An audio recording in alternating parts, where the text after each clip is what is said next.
ಎಲ್ಲ ವೀಕ್ಷಕ ಬಂಧುಗಳಿಗೆ ನಮಸ್ಕಾರ. ಒಂದು ಮನೆ, ತಂದೆ ತಾಯಿ, ಸಂತಾನ ಅಂದರೆ ಮಕ್ಕಳು, ಅಲ್ಲಿರ್ತಕ್ಕಂಥ ಕುಟುಂಬ ಸದಸ್ಯರು, ಅಣ್ಣ ತಮ್ಮ, ಅಕ್ಕ ತಂಗಿ, ಬಂಧು ಬಳಗ, ನೆಂಟರಿಷ್ಟು ಎಲ್ಲ ಒಂದು ಮನೆಯಲ್ಲಿ ವಾಸ ಮಾಡ್ತಿದ್ದಾರೆ ಅಂತಂದರೆ ಆ ಮನೆ ಸುಭಿಕ್ಷವಾಗಿರಬೇಕು. ಆ ಮನೆಯಲ್ಲಿ ವಾಸ ಮಾಡ್ತಕ್ಕಂಥ ಎಲ್ಲ ವ್ಯಕ್ತಿಗಳಿಗೂ ಕೂಡ ಭಾಳ ಮುಖ್ಯವಾಗಿ ನೆಮ್ಮದಿ, ಸುಖ, ಶಾಂತಿ, ಆರೋಗ್ಯ ಭಾಗ್ಯ, ಆರ್ಥಿಕ ಅಭಿವೃದ್ಧಿ, ಉದ್ಯೋಗ ಭಾಗ್ಯ, ವ್ಯವಹಾರ ಭಾಗ್ಯ, ಈ ಥರ ಮದುವೆ ಭಾಗ್ಯ ಎಲ್ಲವೂ ಕೂಡ ಸುಲಭವಾಗಿ ಕಾಲಕ್ಕೆ ನಡೀತಾ ಇರಬೇಕು. ಇಂಥ ಕುಟುಂಬಗಳು ಎಷ್ಟೋ ಇದಾವೆ ಪ್ರಪಂಚದಲ್ಲಿ. ಅವ್ರು ಅಂದ್ಕೊಂಡಿದ್ದ ತಕ್ಷಣ ಆ ಕೆಲಸ ಟಕ ಆಗ್ತಾ ಹೋಗ್ತಾ ಇರ್ತದೆ. ಅವ್ರಿಗೆ ಬೇಕು ಅಂದ ತಕ್ಷಣ ಎಲ್ಲ ಧಾರಾಳವಾಗಿ ಸಿಗ್ತಾ ಹೋಗುತ್ತೆ. ಆದರೆ ಎಷ್ಟೋ ಜನ ಅವಿರುದ್ಧವಾದ ಪ್ರಯತ್ನಗಳನ್ನ ಮಾಡಿದ್ರು ಕೂಡ ಎಲ್ಲೋ ಒಂದು ಕಡೆ, ಯಾವುದೋ ಒಂದು ಕಡೆ ಅವರು ಮುಂದೆ ನುಗ್ಗಕ್ಕೆ ಹೋಗ್ತಾರೆ, ಹಿಂದೆ ಹೇಳ್ಕೊಂಡು ಯಾರೋ ಎಳಿತಾ ಇರ್ತಾರೆ. ಮುಂದೆ ಪ್ರಯತ್ನ ಪಡ್ತಾರೆ, ಹಿಂದೆ ಹೋಗ್ತಾ ಇರ್ತದೆ. ಈ ಥರ ಕೈಗೆ ಬರೆದು ಬಾಯಿಗೆ ಬರೆದಿರತಕ್ಕಂಥ ಪರಿಸ್ಥಿತಿನಲ್ಲಿ ಇವತ್ತು ಎಷ್ಟೋ ಜನ ವರ್ಷಾನುಗಟ್ಟಲೆ ಪ್ರಯತ್ನ ಮಾಡ್ತಿರ್ತಾರೆ.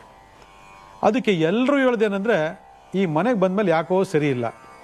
ಇದೇ ಭಾಳ ಫಸ್ಟ್ ಹೇಳೋದು, ಈ ಮನೆಗೆ ಬಂದಮೇಲೆ ಸರಿ ಇಲ್ಲ. ಅದು ಬಾಡಿಗೆ ಮನೆನೋ, ಭೋಗ್ಯ ಮನೆನೋ, ಸ್ವಂತ ಮನೆನೋ, ಸೈಟ್ ತೊಗೊಂಡಿದ್ದೋ ಯಾವುದೋ ಒಂದು ಮನೆ ಖಾಲಿ ಮಾಡೋಕ್ಕಾಗಲ್ಲ. ನಾವು ಅಲ್ಲೇ ಏನೋ ಅನುಸರಣೆ ಮಾಡ್ಕೊಂಡು ಹೋಗೋಣಂತಕ್ಕಂಥ ಮನೋಭಾವನೆಯಲ್ಲಿ ಇವತ್ತು ಎಷ್ಟೋ ಜನ ಕೂತಿರ್ತಾರೆ. ಆದರೆ ಮನೆಯಿಂದನೇ ಪ್ರಾಬ್ಲಮ್ಮ ಅಥವಾ ನಮ್ಮ ಗ್ರಾಚರ್ ಪ್ರಾಬ್ಲಮ್ ಅಂತ ಒಬ್ಬರು ಹುಡುಕಾಟ ಮಾಡಲ್ಲ. ಯಾಕಂದರೆ ಮನೇಲಿ ಪ್ರಾಬ್ಲಮ್ ಅದು ಹೆಂಗೆ ಕಂಡುಹಿಡಿತೀರಾ? ಎಲ್ಲರೂ ಹೇಳೋದೇನೆಂದರೆ, ಬಾಗಿಲು ಅಲ್ಲಿರಬೇಕಾಗಿತ್ತು, ಅದು ಅಲ್ಲಿಗಾಗ್ಬಿಟ್ಟಿದೆ, ಇಲ್ಲಿ ಸಗಿದೆ, ಅಲ್ಲಿ ಸೊಟ್ಟಗಾಗ್ಬಿಟ್ಟಿದೆ, ಇಲ್ಲಿ ನೆಟ್ಗಾಗ್ಬಿಟ್ಟಿದೆ. ಏನು ಬಾತ್ರೂಮ್ ಅಲ್ಲಿ ಬರಬೇಕಾಗಿತ್ತು, ಹಿಂಗಾಗ್ಬಿಟ್ಟಿದೆ, ಇದು ಪೂರ್ವ ತಿರ್ಕೊಂಡ್ಬಿಟ್ಟಿದೆ, ಇದು ದಕ್ಷಿಣ ತಿರ್ಕೊಂಡ್ಬಿಟ್ಟೈತೆ. ಈ ಥರ ಕೆಲಸಕ್ಕೆ ಬಾರ್ದಿರತಕ್ಕಂತಹ ಮಾತುಗಳನ್ನ ಮಾತಾಡ್ತಾರೆ ಹೊರತು ನಿಖರವಾಗಿರ್ತಕ್ಕಂತಹ ವಿಚಾರಗಳ ಬಗ್ಗೆ ಗಮನ ಕೊಟ್ಕೊಂಡು ನಿಖರವಾದಂಥ ಕಾರಣವ ತಿಳ್ಕೊಳ್ತಕ್ಕಂಥ ಪ್ರಯತ್ನವನ್ನು ಮಾಡೋದೇ ಇಲ್ಲ. ಯಾಕಂದರೆ ಆ ಜ್ಞಾನೋದಯ ನಮ್ಮ ಕಾರ್ಯಕ್ರಮದಿಂದ ಎಷ್ಟೋ ಜನಕ್ಕೆ ಬಂದಿದೆ ಅಂತಂದರೆ ನಾವು ಅದರಲ್ಲಿ ಭಾಳ ಖುಷಿಯನ್ನು ಪಡ್ತೀವಿ. ಯಾಕಂದರೆ ಇಷ್ಟಾದರೂ ನಮ್ಮ ಶ್ರಮ ಸಾರ್ಥಕ ಆಯ್ತಲ್ಲ ಅಂತೇಳಿ. ಆದರೆ ಎಷ್ಟೋ ಜನಕ್ಕೆ ಇನ್ನೂ ಕೂಡ ಕಾರ್ಯಕ್ರಮ ನೋಡ್ತಾನೂ ಕೂಡ ನಮ್ಮ ಮನೇಲಿ ಸಮಸ್ಯೆ ಇದೆಯಾ ಅಥವಾ ನನ್ನಲ್ಲಿ ಸಮಸ್ಯೆ ಇದೆಯಾ ಅಂತಕ್ಕಂಥ ಬಗ್ಗೆ ತಿಳ್ಕೊಳ್ತಕ್ಕಂತಹ ಜ್ಞಾನೋದಯ ಇನ್ನೂ ಭಗವಂತ ಕೊಟ್ಟಿಲ್ಲ ಅಂತಂದರೆ ಕರ್ಮಫಲಗಳು ಯಾವ ರೀತಿ ಎಷ್ಟು ಸ್ಟ್ರಾಂಗ್ ಕೆಲಸ ಮಾಡ್ತೀವಿ ಅಂತಕ್ಕಂಥದ್ದು ನಮಗೆಲ್ಲ ಅರಿವಾಗ್ತದೆ. ಏನು ಮನೆ ಖಾಲಿ ಮಾಡಿದ್ರೆ ದೊಡ್ಡ ಸಮಸ್ಯೆ ಹೆಂಗಿದೆ ನೋಡಿ ಕರ್ಮ. ಆ ಮನೆ ಖಾಲಿ ಮಾಡಿ ಸುಸ್ತಾಗೋಗ್ಬಿಟ್ಟು, ಅಪ್ಪ ನಿನ್ನ ತಂದೆ ನಿನ್ನ ಸವಾಸನೇ ಬೇಡ, ನಿನ್ನ ಮನೆ ಸವಾಸನ ಬೇಡ, ನಾನು ಇಲ್ಲೇ ಇದ್ದು ಬಿಡ್ತೀನಿ, ಅದು ಏನಾಗುತ್ತೆ ಆಗಲಿ ಬಿಡು ಅಂತೇಳಿ ಎಷ್ಟೋ ಜನ ಜಾಂಡ ಹೂಡಿರ್ತಕ್ಕಂಥದ್ದು ನಮ್ಮಲ್ಲಿ ಭಾಳ ಸ್ಪಷ್ಟವಾಗಿ ಗೊತ್ತಾಗ್ತದೆ. ಅಂದರೆ ರೋಸ್ ಹೋಗ್ತಾನೆ ಮನುಷ್ಯ, ರೋಸ್ ಹೋಗ್ತಾನೆ. ಇವತ್ತು ಪ್ರಪಂಚದಲ್ಲಿ ನಾನಾ ವಿಧವಾದ ಸಂಕಷ್ಟಗಳನ್ನು ನಾವು ನೋಡ್ತಾ ಇರ್ತೀವಿ. ಅದು ಮನುಷ್ಯ ಪ್ರಯತ್ನಗಳನ್ನು ಮೀರಿ, ದೈವ ಪ್ರಯತ್ನಗಳನ್ನು ಮೀರಿ ನಡೀತಕ್ಕಂಥದ್ದು. ಇದು ಸ್ಟ್ರಾಂಗ್ ಆಗಿರ್ತಕ್ಕಂಥ ಕರ್ಮಫಲವನ್ನು ಆಧರಿಸಿ ನಡೀತಕ್ಕಂಥದ್ದು. ಅದಕ್ಕೆ ನಾವು ಹುಟ್ಟಿದಾಗ ನಮ್ದು ಏನು ಜನ್ಮದೋಷಗಳಿದೆ ಅದನ್ನು ಪರಿವರ್ತನೆ ಮಾಡಿಕೊಂಡು, ನಾವು ವಾಸ ಮಾಡ್ತಕ್ಕಂತಹ ಭೂಮಿ ದೋಷಗಳನ್ನು ಪರಿವರ್ತನೆ ಮಾಡ್ಕೊಂಡ್ಬಿಟ್ರೆ ಅಲ್ಲಿಗೆ ನೀವು ಪರಿಪೂರ್ಣವಾಗಿರ್ತಕ್ಕಂತಹ ಒಂದು ವ್ಯಕ್ತಿಗಳಾಗಿ ಪರಿವರ್ತನೆ ಆಗ್ತೀರಿ. ಅಲ್ಲಿಂದ ಜೀವನದಲ್ಲಿ ಸುಖ, ಶಾಂತಿ, ನೆಮ್ಮದಿಗಳು ಸಿಗುತ್ತೆ ಅಂತಕ್ಕಂಥದ್ದು ನಮ್ಮ ಕಾರ್ಯಕ್ರಮದಲ್ಲಿ ನಿರ್ನಿತ್ಯವಾದಕ್ಕಂಥ ವಾದ ಆಗಿರ್ತದೆ. ಇದನ್ನು ಅನುಸರಣೆ ಮಾಡಿ ತುಂಬ ಲಕ್ಷಾಂತರ ಜನ ಇವತ್ತು ಒಳ್ಳೇದು ಮಾಡ್ಕೊಳ್ತಿದ್ದಾರೆ. ಒಬ್ಬರು ತಿಳ್ಕೊಂಡ್ರೆ 100 ಜನ ಕೇಳ್ತಾರೆ, ಈ ಕಾರ್ಯಕ್ರಮ ನೋಡಿ ನೀವು ಫಸ್ಟು, ಬೇರೆ ಎಲ್ಲ ಆಫ್ ಮಾಡಿ, ಎಲ್ಲ ಬೊಗಳೆ, ಇದು ನೋಡಿ ಫಸ್ಟ್, ಇದ್ರ ಒಳ್ಳೆ ನಾಲೆಡ್ಜ್ ಇದೆ, ಒಳ್ಳೆ ವಿಷಯ ಇದೆ, ಇದನ್ನು ತಿಳ್ಕೊಳ್ಳಿ. ನಿಮ್ಮ ಜೀವನದಲ್ಲಿ, ನಮ್ಮ ಜೀವನ ನಡೀತಕ್ಕಂಥ ಒಂದು ಸಣ್ಣ ಸೂಕ್ಷ್ಮ ವಿಚಾರಗಳನ್ನು ಕೂಡ ಅದೊಂದು ಸಮಸ್ಯೆ ಅಂತ ಪ್ರತಿಬಿಂಬಿಸಿ ಅದಕ್ಕೆ ಕಾರಣ ಹೇಳಿ ಅದಕ್ಕೆ ಪರಿಹಾರ ಕೊಡ್ತಿದ್ದಾರೆ. ನಾವು ಚೆನ್ನಾಗಿದ್ದೀವಿ ಅಂತೇಳಿ ಇವತ್ತು ಎಷ್ಟೋ ಜನಗಳನ್ನು ಪರಿವರ್ತನೆ ಮಾಡ್ತಿದ್ದಾರೆ. ಅಂದರೆ ಒಬ್ಬ ಮನುಷ್ಯ ಒಂದು ಸಮಸ್ಯೆ ಅನುಭವಿಸ್ತಾನೆ ಅಂತಂದಾಗ ನಮ್ಮ ವಾದ ಏನಪ್ಪ ಅಂದರೆ, ಫಸ್ಟು ಕಾರಣವನ್ನು ಕಂಡಿಡಿ ಅಂತ. ಸುಮ್ಮನೆ ಮನೆ ಮೇಲೆ ಗೂಬೆ ಕೂರಿಸಿದ್ರೆ ಹೆಂಗೆ ಗೊತ್ತಾಗ್ತದೆ? ಮನೆ ಸರಿ ಇದೆಯೋ ಸರಿ ಅಂತ ಹೆಂಗೆ ಕಂಡುಹಿಡಿತೀರಿ ಹೇಳಿ ನೋಡೋಣ. ಯಾವ ಮಾನದಂಡ ಕರಿತೀರಿ? ಯಾವ ಮಾನದಂಡದಿಂದ ನೀವು ಮನೆ ಸರಿ ಅಂತ ಕರಿತೀರಿ ಹೇಳಿ ನೋಡೋಣ. ಕೆಲವರಿಗೆ ಒಂದು ಸಿಕ್ಸ್ ಸೆನ್ಸ್ ಇರ್ತದೆ, ವೈಬ್ರೇಷನ್ಸ್. ಒಂದು ಸರಿ ಎಂಟ್ರಿ ಆಗ್ತಿದ್ದಾಗೇ ಅವ್ರಿಗೇನೋ ಒಂದು ಅಟ್ಯಾಚ್ಮೆಂಟ್ ಬರ್ತದೆ, ಅಥವಾ ಕನ್ಸಲ್ ಬಂದ್ಬಿಡ್ತದೆ, ಏನಾದರೂ ಕನ್ಸಲ್ ಬಂದ್ಬಿಡ್ತದೆ, ಈ ಮನೆ ಸರಿ ಇಲ್ಲ, ಅಥವಾ ಏನೋ ಒಂದು ಸಮ್ ನೆಗೆಟಿವಿಟಿ, ಅಥವಾ ಭೂಮಿ ದೋಷನೋ, ಅಥವಾ ಇನ್ನೇನೋ ಒಂದು ಪರಿಸರವೋ, ಪರಿಸ್ಥಿತಿಯೋ, ಅಥವಾ ಸಾಂದರ್ಭಿಕವೋ ಏನೋ ಒಂದು ವ್ಯತ್ಯಾಸಗಳು ಕಂಡ್ಕೋಬೇಕಾಗ್ತದೆ. ಆದರೆ ಇಲ್ಲಿ ಎಷ್ಟೋ ಜನಕ್ಕೆ ಇದ್ರ ಬಗ್ಗೆ ಯಾವುದೂ ಅರಿವಿರಲ್ಲ. ಕನ್ಸಲ್ಲೂ ಬರಲ್ಲ, ಗೋಚರನೂ ಆಗಲ್ಲ, ಸಿಕ್ಸ್ತ್ ಸೆನ್ಸು ಇರಲ್ಲ, ಏನೂ ಇರಲ್ಲ. ಸುಮ್ಮನೆ ಮನೆ ಸೇರಿಲ್ಲ ಅಂತ ಇಲ್ಲಿಂದ ಅಲ್ಲಿ ಸಾಮಾನು ಎತ್ಕೊಂಡು ಹೋಗೋದು, ಅಲ್ಲಿಂದ ಇಲ್ಲಿಂದ ಕಡೆ ಸಾಮಾನು ಎತ್ಕೊಂಡು ಹೋಗೋದು, ಈ ಥರ ಆಗಿ ಎಷ್ಟೋ ಜನ ರೋಸ್ ಹೋಗೋಗ್ಬಿಟ್ಟಿದ್ದಾರೆ. ಅದು ಆಗಬಾರ್ದು ಅಂತಂದರೆ ಮೊದಲು ಯಾವುದೇ ಒಂದು ಜಾಗವನ್ನು ಆಯ್ಕೆ ಮಾಡ್ಕೊಳ್ಳೋಕ್ಕಿಂತ ಮುಂಚೆ ನಾವು ಜಾಗೃತರಾಗಬೇಕು. ಏನು ಹೇಳಿ, ನಾವು ಜಾಗೃತರಾಗಬೇಕು. ಕೆಲವೊಂದು ನಿಯಮಗಳಿದ್ದಾವೆ. ಒಂದು ಮನೆಯನ್ನು ವಾಸಸ್ಥಾನ ಆಗಲಿ, ಸೈಟ್ ಆಗಲಿ, ಬಾಡಿಗೆ ಮನೆ ಆಗಲಿ, ಭೋಗ್ಯ ಮನೆಯಲ್ಲಿ ನಾವು ಆಯ್ಕೆ ಮಾಡ್ಕೋಬೇಕು ಅಂದಾಗ ನಿರ್ದಿಷ್ಟವಾಗಿ ಈ ನಿಯಮಗಳನ್ನು ಅಳವಡಿಸ್ಕೊಳ್ಳೇಬೇಕು ನಾವು. ಇಲ್ಲಿ ಒಂದು ಮನೆ ನಮಗೆ ನಿರ್ದಿಷ್ಟವಾಗಿ ಪರಿಪೂರ್ಣವಾಗಿದೆ, ಇಲ್ಲಿ ಅನುಕೂಲವಾಗಿದೆ ಅಂತಂದ್ರೇ ಅದಕ್ಕೆ ಬಹಳ ಮುಖ್ಯವಾಗಿ ಭೂಮಿಯನ್ನು ನೋಡಬೇಕು ಅಂತೇಳಿ ಭಾಳಷ್ಟು ಕಾರ್ಯಕ್ರಮಗಳು ನಾವು ಹೇಳ್ತಾ ಇರ್ತೀವಿ. ಭೂಮಿ, ಅದು ಬಾಡಿಗೆ ಮನೆ ಆಗಿರ್ಬೋದು, ಭೋಗ್ಯ ಮನೆ ಆಗಿರ್ಬೋದು, ಆ ಭೂಮಿ, ಆ ಮನೆಯದು ಒಂದು ಫೋಟೋ ತೆಗೆದು ನಮಗೆ ಕಳಿಸ್ಕೊಡಿ. ದಿಢೀರ್ನು ಹೋಗ್ಬಿಟ್ಟು ಯಾವುದೋ ಸಿಕ್ತು ಅಂತೇಳಿ ಸೇರ್ಕೊಂಡ್ಬಿಟ್ರೆ ಗ್ರಾಚಾರಗಳು ನಮ್ಮನ್ನು ಅಲ್ಲೇ ಹೋಗಿ ಕರ್ಕೊಂಡೋಗಿ ಬಿಡ್ತದೆ. ಇದನ್ನು ಫಸ್ಟು ಅರ್ಥ ಮಾಡ್ಕೊಳ್ಳಿ. ನಮ್ಮಲ್ಲಿ ಏನು ದೋಷ ಇರ್ತದೆ ಆ ದೋಷಕ್ಕೆ ಅನುಗುಣವಾಗಿ ನಮಗೆ ಭೂಮಿ ಪ್ರಾಪ್ತಿ ಅಂತಕ್ಕಂಥದ್ದು ಇರ್ತದೆ. ಇದನ್ನು ಎಷ್ಟೋ ಕಾರ್ಯಕ್ರಮಗಳಿಂದ ನಾವು ಹೇಳ್ತಾನೆ ಬರ್ತಾ ಇದ್ದೀವಿ. ತುಂಬ ಜನ ಜಾಗೃತನ ವಹಿಸ್ತಿದ್ದಾರೆ. ಆದರೆ ಎಷ್ಟೋ ಜನ ಜಾಗೃತ ವಹಿಸದೆ ಒದ್ದಾಡಿಕೊಂಡು ಇನ್ನೂ ನರಕವನ್ನು ಅನುಭವಿಸ್ಕೊಂಡೆ ಕೂತೇ ಇರ್ತಾರೆ. ಇವತ್ತು ಎಷ್ಟೋ ಜನ ನನಗೆ ಮನೆಯಲ್ಲಿ ಹಾವು ಕಾಣಿಸುತ್ತೆ, ಹಾವಿನ ನೆರಳು ಕಾಣಿಸುತ್ತೆ, ಅಥವಾ ಯಾರೋ ಓಡಾಡ್ದಂಗೆ ಕಾಣಿಸುತ್ತೆ, ಯಾರೋ ಬಂದಂಗೆ ಕಾಣಿಸುತ್ತೆ, ಗೆಜ್ಜೆ ಶಬ್ದ ಕಾಣಿಸುತ್ತೆ, ಯಾವಾಗಲೂ ನಮ್ಮ ಮನೆ ಮೇಲೆ ಕಾಗೆ ಕೂತ್ಕೊಂಡು ಕೂಗ್ತಾ ಇರ್ತದೆ, ಗೂಬೆ ದರ್ಶನ ಯಾವಾಗೂ ನಮ್ಮ ಮನೇಲಿ ಆಗ್ತಾನೆ ಇರ್ತದೆ, ಅವಾಗ ಬರ್ತಾನೆ ಗೂಬೆ ಬಂದು ಕೂತ್ಕೊಳ್ತಾನೆ ಇರ್ತದೆ, ಅದು ವೈಟ್ ಗೂಬೆ, ನಾಯಿ ಯಾವಾಗಲೂ ನಮ್ಮ ಕಡೆ ಮನೆ ನೋಡ್ಕೊಂಡು ನೋಡಿ ಅಳ್ತಾ ಇರ್ತದೆ, ಯಾವಾಗಲೂ ನಮ್ಮ ಮನೆಯಲ್ಲಿ ತಿಗಣೆ ಕಾಟ, ತಿಗಣೆ ಆ ರೂಮ್ ಕ್ಲೀನ್ ಮಾಡಿದ್ರೆ ಈ ರೂಮ್ ಕ್ಲೀನ್ ಮಾಡಿದ್ರೆ ಆ ರೂಮು, ಅದು ಕ್ಲೀನ್ ಮಾಡಿ ಸಾಕೋಗಿದೆ, ಸ್ವಂತ ಮನೆ ಏನು ಮಾಡೋದು ಅಂಥೇಳಿ ಎಷ್ಟೋ ಜನ ಇವತ್ತು ಒದ್ದಾಡ್ತಾರೆ. ಮನುಷ್ಯನಿಗೆ ಗ್ರಹಗತಿಗಳ ಪ್ರಭಾವಗಳು ಹೇಗೆ ಕೆಲಸ ಮಾಡ್ತದೆ ಹಾಗೆ ಆ ಮನೆಯಲ್ಲಿರ್ತಕ್ಕಂತಹ ಕೆಲವೊಂದು ಎನರ್ಜಿಗಳು ಕೂಡ ಭಾಳ ಮುಖ್ಯವಾಗಿ ಕೆಲಸ ಮಾಡ್ತಾ ಬರ್ತದೆ. ಇವೆಲ್ಲ ನೆಗೆಟಿವಿಟಿ ಇರ್ತಕ್ಕಂತಹ ಒಂದು ವಿಚಾರಗಳು. ಆ ಥರ ಒಂದು ನೆಗೆಟಿವಿಟಿ ಇತ್ತು ಅಂತಂದಾಗ ನಾವು ಜಾಗೃತರಾಗ್ಬಿಡ್ಬೇಕು. ಇಲ್ಲೇನೋ ಸಮಥಿಂಗ್ ನಡೀತಾ ಇದೆ, ಏನೋ ಇದೆ ಅಂಥೇಳಿ. ಮನೆ ಖಾಲಿ ಮಾಡ್ಕೊಂಡು ಓಡೋಗ್ಬಿಡೋದಿಲ್ಲ. ಇಲ್ಲಿ ಮನೆ ಖಾಲಿ ಮಾಡಿದ್ರೆ ಇನ್ನೊಂದು ಕಡೆ ಬಂದಿರ್ತದೆ. ಇವತ್ತು ತಿಗಣೆ ಕಾಟಿಗೆ ಎಷ್ಟು ಮನೆಗಳು ಖಾಲಿ ಮಾಡಿದ್ದಾರೆ ಗೊತ್ತಾ? ಆದರೆ ಇವರು ಬಟ್ಟೆ, ಇವ್ರ ಬರೆ, ಇವರ ಬೆಡ್ಶೀಟು, ಇವ್ರು ಇದನ್ನ ಒತ್ಕೊಂಡು ಹೋಗಿರ್ತೀರಿ ಇನ್ನೊಂದು ಮನೆಗೆ. ಈ ಮನೆಯಿಂದ ತಿಗಣೆಗಳನ್ನ ಇವ್ರ ಬಟ್ಟೆ ಬರೆ ಮುಖಾಂತರ ಇನ್ನೊಂದು ಮನೆ ತೊಗೊಂಡು ಬಿಟ್ಟಿರ್ತಾರೆ. ಅದಲ್ಲಿ ಜಾಸ್ತಿ ಆಗ್ತದೆ. ಅಲ್ಲಿಂದ ಖಾಲಿ ಮಾಡಿ ಇನ್ನೊಂದು ಮನೆಗೆ ಹೋಗ್ತಾರೆ, ಅಲ್ಲಿ ಜಾಸ್ತಿ ಆಗ್ತದೆ. ಆದರೆ ಇರ್ತಕ್ಕಂಥ ಜಾಗದಲ್ಲೇ ತಿಗಣೆಯನ್ನು ಸರ್ವನಾಶ ಹೇಗೆ ಮಾಡಬೇಕು ಅಂತಕ್ಕಂಥದ್ದು ಶಾಸ್ತ್ರ ಭಾಳ ಸ್ಪಷ್ಟವಾಗಿ ಹೇಳ್ತದೆ. ಆದರೆ ಯಾರು ಗೊತ್ತಿದೆ, ನಾಲೆಡ್ಜ್ ಯಾರು ಗೊತ್ತಿದೆ? ಔಷಧಿ ತಗೊಂಬತ್ತೀರಾ, ಹೊಡಿತೀರಾ, ಹೊಡೆದು ಸುಸ್ತಾಗೋಗ್ಬಿಟ್ಟಿರ್ತೀರ. ಅದು ಹೆಚ್ಕೊಳ್ತಾನೇ ಇರ್ತೈತೆ, ರಕ್ತ ಬೀಜ ಸುರೋ ಥರ ಹೆಚ್ಕೊಳ್ತಾನೆ ಇರ್ತದೆ. ಆದರೆ ಅದು ಯಾವುದೇ ಕಾರಣಕ್ಕೂ ಏನು ಔಷಧಿ ಹೊಡೆದ್ರೂ ಹೋಗೋದೇ ಇಲ್ಲ. ಹಿಂದೆಲ್ಲ ಸಿಕ್ಕಾಬಟ್ಟೆ ಇತ್ತು ಇದು. ಈ ನಡುವೆಲ್ಲ ಸ್ವಲ್ಪ ಕಮ್ಮಿ ಆಗಿದೆ. ಆದರೂ ಕೂಡ ಕೆಲವೊಂದು ಮನೆಗಳಲ್ಲಿ ವಿಪರೀತವಾದ ಕಾಟ ಕೊಡ್ತದೆ. ಆಯಿತಾ? ಇದು ಜಸ್ಟ್ ಎಕ್ಸಾಂಪಲ್ಲು. ವಾಮಾಚಾರ ಬಾಧೆ ಆಗಿದ್ರೆ ತಿಗಣೆಗಳು ಜಾಸ್ತಿ ಆಗುತ್ತೆ ಅಂತಲೇ ಶಾಸ್ತ್ರ ಭಾಳ ಸ್ಪಷ್ಟವಾಗಿ ಹೇಳ್ತದೆ. ಇದು ಸತ್ಯ ಕೂಡ. ನೀವು ವಾಮಾಚಾರ ಕ್ಲೀನ್ ಮಾಡ್ಕೊಳ್ದೆ ತಿಗಣೆಗೆ ಔಷಧಿ ಹೊಡಿತಾ ಇದ್ರೆ ಎಲ್ಲಿಂದ ತಿಗಣೆಗಳು ಖಾಲಿ ಆಗ್ತವೆ ಹೇಳಿ ನೋಡೋಣ. ಇದನ್ನು ನಾವು ಆಲೋಚನೆ ಮಾಡಬೇಕು. ನೋಡಿ, ಒಂದು ಮನೆ ಅದೃಷ್ಟವಂತ ಮನೆ ಆಗಬೇಕು ಅಂತಂದರೆ ನಾವು ಭಾಳ ಮುಖ್ಯವಾಗಿ ಗಮನಿಸ್ಕೋಬೇಕಾಗಿರ್ತಕ್ಕಂಥದ್ದು ಇವೆಲ್ಲ ವಿಚಾರಗಳನ್ನು ಒಂದು ಕಡೆ ಇಡೋಣ. ನಾರ್ಮಲ್ ಆಗಿರ್ತಕ್ಕಂಥ ಮನೆಗಳಲ್ಲೂ ಕೂಡ ನಾವು ಈ ಥರನೇ ಪ್ರಾಬ್ಲಮ್ಗಳು ಫೇಸ್ ಮಾಡ್ತಿದ್ದೀವಿ. ನಮ್ಮ ಮನೆ ಎಲ್ಲ ಚೆನ್ನಾಗಿದೆ, ಫಸ್ಟ್ ಕ್ಲಾಸ್ ಆಗಿದೆ. ಆದರೂ ಕೂಡ ನಮ್ಮಲ್ಲಿ ಆ ಕೊರತೆ, ಈ ಕೊರತೆ, ಆ ಪ್ರಾಬ್ಲಮ್, ಈ ಪ್ರಾಬ್ಲಮ್ಮು, ನಿರಾತಂಕವಾಗಿ ನಮಗೆ ಜೀವನದಲ್ಲಿ ನೆಮ್ಮದಿ ಸುಖ ಶಾಂತಿಯಲ್ಲಿ ಹೇಳ್ತಕ್ಕಂಥ ಜನ ನಮ್ಮಲ್ಲಿ ಸಾಕಷ್ಟಿದ್ದಾರೆ. ಯಾಕಂದರೆ ಆ ಥರ ಜನನೂ ಇದ್ದಾರೆ, ಈ ಥರ ಜನನೂ ಇದ್ದಾರೆ. ಅಲ್ಲಿಗೆ ಎಲ್ಲವೂ ಚೆನ್ನಾಗಿದ್ದು ಒಂದಷ್ಟು ಪ್ರಾಬ್ಲಮ್ಗಳನ್ನ ನಾವು ಫೇಸ್ ಮಾಡ್ತಿದ್ದೀವಿ ಅಂತಂದರೆ ಅದು ಜನ್ಮದೋಷದ ಪ್ರಭಾವಗಳು ಕೆಲಸ ಮಾಡ್ತಿದ್ವಿ ಅಂತ ಅರ್ಥ.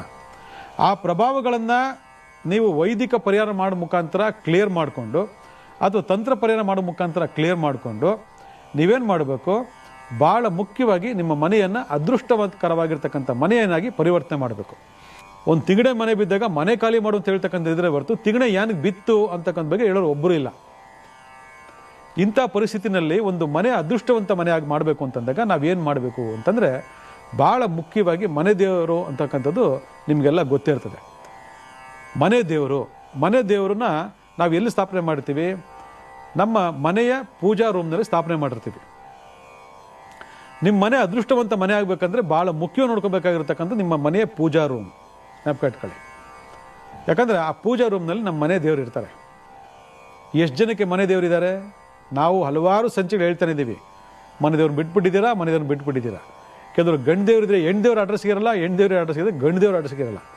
ಕೆಲವರು ಇಬ್ಬರೂ ಇರಲ್ಲ, ಇನ್ಯಾರನ್ನೋ ಹೋಗಿ ಇಟ್ಕೊಂಡಿರ್ತಾರೆ.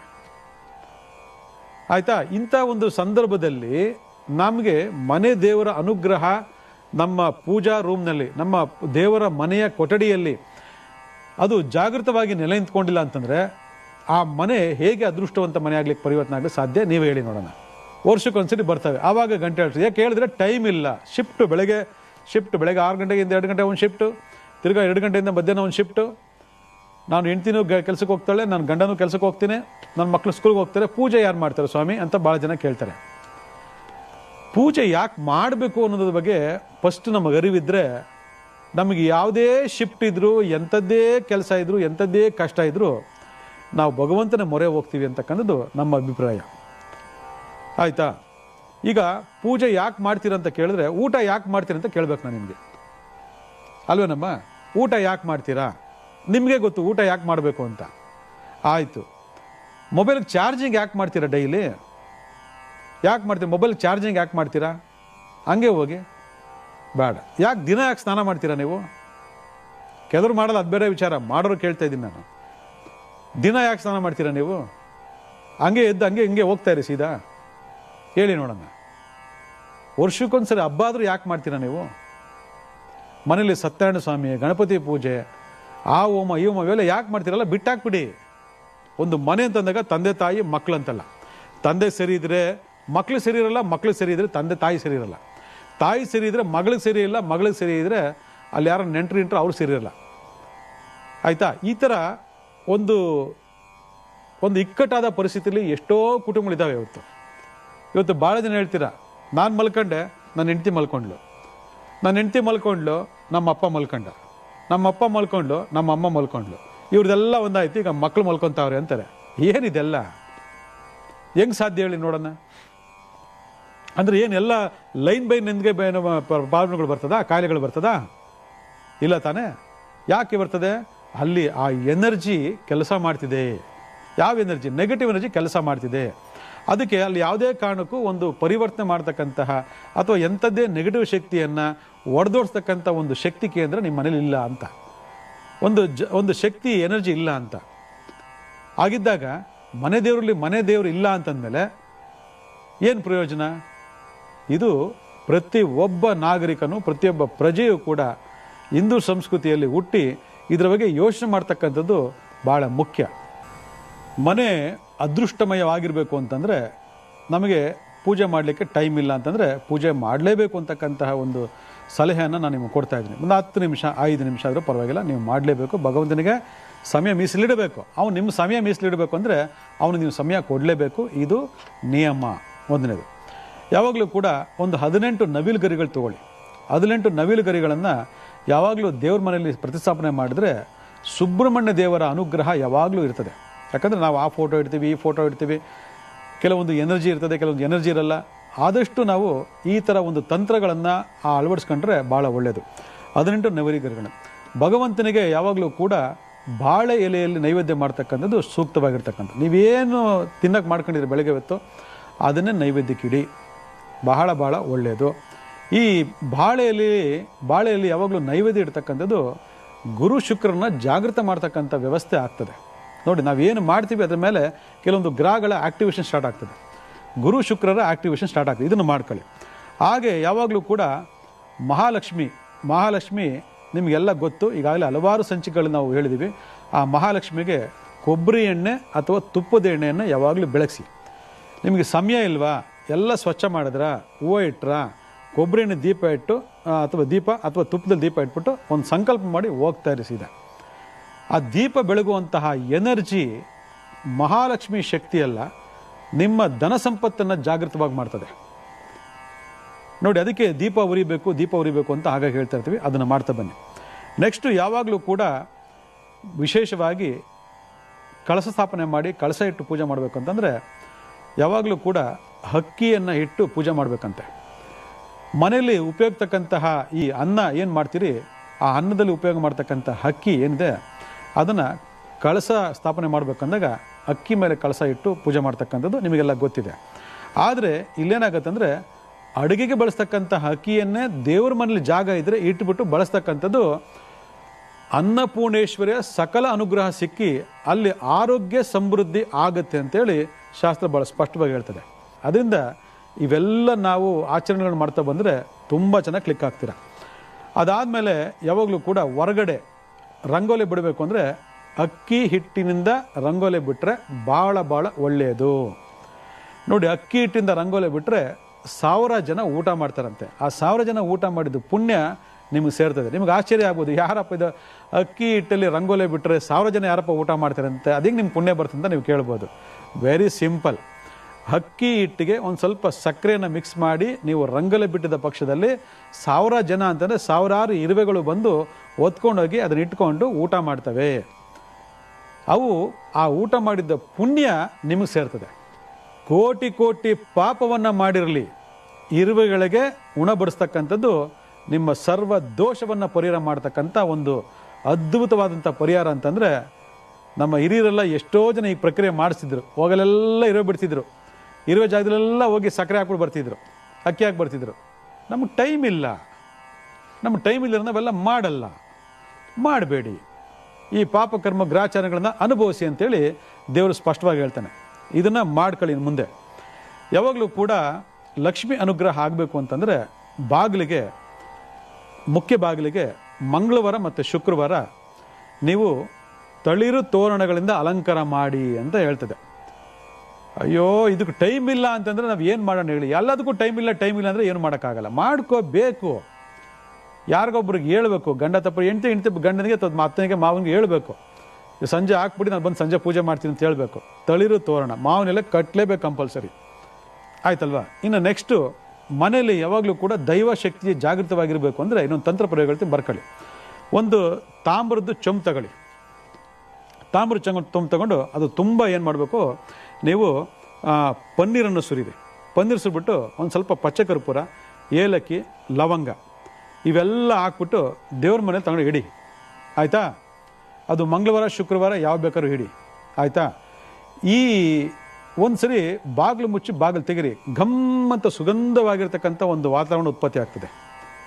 ನಾವು ಎಷ್ಟೋ ಕಾರ್ಯಕ್ರಮ ಹೇಳಿದ್ದೀವಿ, ದೇವರು ಬೇಕಾಗಿರೋದು ಇಡ್ಲಿ ವಡೆ ಸಾಂಬಾರು ದೋಸೆ ಅಲ್ಲ, ಅಲ್ಲಿ ಸುಗಂಧಮಯವಾಗಿರ್ತಕ್ಕಂಥ ವಾತಾವರಣ, ಸುಗಂಧ ದ್ರವ್ಯದ ಪರಿಮಳ, ಸುವಾಸನೆ ಎಲ್ಲಿರ್ತದೋ ಅಲ್ಲಿ ಮಹಾಲಕ್ಷ್ಮಿ ಬಂದು ಕೂತ್ಕೊಳ್ತಾಳೆ ಅಂತೇಳಿ. ಇದ್ರ ಮುಖಾಂತರ ನೀವು ಸಂಪಾದನೆ ಮಾಡ್ಬೋದು. ಇದನ್ನು ಮಾಡಿ ಘಮ ಘಮ ಘಮ ಅಂತ ಇರ್ತದೆ ದೇವ್ರ ಮನೆ. ಇನ್ನೇನು ಬೇಕು ನಿಮಗೆ? ಎಷ್ಟೋ ಕಷ್ಟಪಟ್ಟು ಏನೋ ಬಾಧೆ ಬಂದಿರ್ತೀರ, ಒಂದ್ಸರಿ ಬಾಗಿಲು ತೆಗೆದ್ಬಿಟ್ಟು ಆ ಪ್ರಾರ್ಥನೆ ಮಾಡಿ ಭಗವಂತನಿಗೆ ಗಮ್ಮಂತ ಬರ್ತದೆ. ಎಲ್ಲ ಆ ಟೆನ್ಷನ್ ಸ್ಟ್ರೆಸ್ ಎಲ್ಲ ಎಳ್ದೋಗ್ಬಿಡ್ತದೆ. ಭಕ್ತಿ ತಾನಾಗೆ ಉತ್ಪತ್ತಿ ಆಗ್ತದೆ. ಅಡ್ಡ ಬೀಳ್ತೀರ, ನಮಸ್ಕಾರ ಮಾಡ್ತೀರಾ. ಈ ಥರ ಎಲ್ಲ ಕೆಲವು ನಿಯಮಗಳು ಮಾಡಿದ್ರೆ ದೇವರ ಮನೆಯನ್ನು ಈ ರೀತಿ ಪರಿವರ್ತನೆ ಮಾಡಿ, ಮನೆಯನ್ನು ಈ ರೀತಿ ಪರಿವರ್ತನೆ ಮಾಡಿ ಕೆಲವು ಸಂಪ್ರದಾಯಗಳನ್ನ ಆಚರಣೆ ಮಾಡ್ಕೊಳ್ತಾ ಬಂದರೆ, ಸಣ್ಣ ಸಣ್ಣ ವಿಚಾರಗಳು ಮಾಡ್ಕೊಳ್ತಾ ಬಂದರೆ ಆ ಮನೆ ಅದೃಷ್ಟವಂತ ಮನೆಯಾಗಿ ಪರಿವರ್ತನೆ ಆಗ್ತದೆ. ಎಷ್ಟೇ ಗ್ರಾಚಾರಗಳಿದ್ರೂ ಕೂಡ ಓಡೋಗ್ತದೆ. ಇದನ್ನ ಮಾಡ್ಕೊಳ್ಳಿ, ಒಳ್ಳೆಯದಾಗಲಿ.